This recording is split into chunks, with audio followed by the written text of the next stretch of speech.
వైశాఖ పౌర్ణమి రోజు లక్ష్మీదేవి అనుగ్రహం కొరకు ఈ విధంగా చేయండి. వైశాఖ మాసంలోని పౌర్ణమిని ఎంతో పవిత్రమైనదిగా పుణ్యప్రదంగా భావిస్తారు.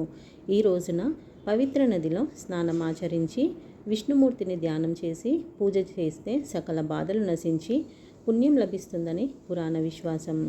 దాన ధర్మాలకు ఈ మాసం ఎంతో ఫలప్రదంగా భావిస్తారు. ఈ ఏడాది మే 12న వైశాఖ పౌర్ణిమ వచ్చింది. పౌర్ణమి రోజున లక్ష్మీదేవిని పూజించడం ఆనవాయితీ. ఈ రోజున లక్ష్మీదేవికి ప్రత్యేక నైవేద్యాలు సమర్పించడం వల్ల ఇంట్లో సుఖ సంతోషాలు సౌభాగ్యాలు శాశ్వతంగా లభిస్తాయని నమ్ముతారు. కీర్ లక్ష్మీదేవికి ఎంతో ప్రీతిపాత్రమైనది. అటువంటి పరిస్థితుల్లో వైశాఖ పూర్ణిమ రోజున లక్ష్మీదేవికి కీర్ సమర్పించండి. లక్ష్మీదేవికి కీర్ సమర్పించడం వల్ల ధన సంపద సమస్యలు తొలగిపోతాయి. తెలుపు స్వీట్లు పాలతో చేసిన తెలుపు బర్ఫీ లేదా ఇతర తెలుపు రంగు స్వీట్లను అందించండి. లక్ష్మీదేవికి తెల్లని మిఠాయిలు సమర్పించడం వల్ల ప్రత్యేక అనుగ్రహం లభిస్తుంది.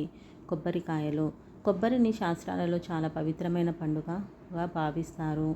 లక్ష్మీమాతకు కొబ్బరికాయలంటే చాలా ఇష్టమని చెబుతారు. అటువంటి పరిస్థితిలో లక్ష్మీదేవికి కొబ్బరికాయను సమర్పించడం వల్ల ఇంట్లో శ్రేయస్సు వస్తుంది. తామర పువ్వు లక్ష్మీదేవికి తామర పువ్వు ఎంతో ప్రీతికరమైనది. ఎందుకంటే అది విష్ణుమూర్తికి సంబంధించినది కాబట్టి లక్ష్మీదేవికి తామర పువ్వులు సమర్పించడం వల్ల లక్ష్మీదేవి యొక్క అనుగ్రహం లభిస్తుంది. దానాలు ఈ పవిత్రమైన రోజున గంగానదిలో స్నానం చేయడం, బట్టలు, ఆహారం, పండ్లు మరియు తెలుపు వస్తువులను దానం చేయడం ప్రత్యేక పుణ్యకార్యంగా భావిస్తారు. వైశాఖ పూర్ణిమ రోజున బుద్ధ భగవానుడు జన్మించాడని నమ్ముతారు కాబట్టి ఈ రోజును బుద్ధ పూర్ణిమ అని కూడా జరుపుకుంటారు. ఈ రోజున శుభకార్యాలు దాన ధర్మాలు ఎన్నో రెట్లు పెరుగుతాయి. ఈ వీడియో కనుక మీకు నచ్చినట్లయితే లైక్, షేర్ అండ్ సబ్స్క్రైబ్ చేసుకోండి. మరొక మంచి వీడియోతో మళ్ళీ కలుద్దాము. శ్రీమాత్రే నమః.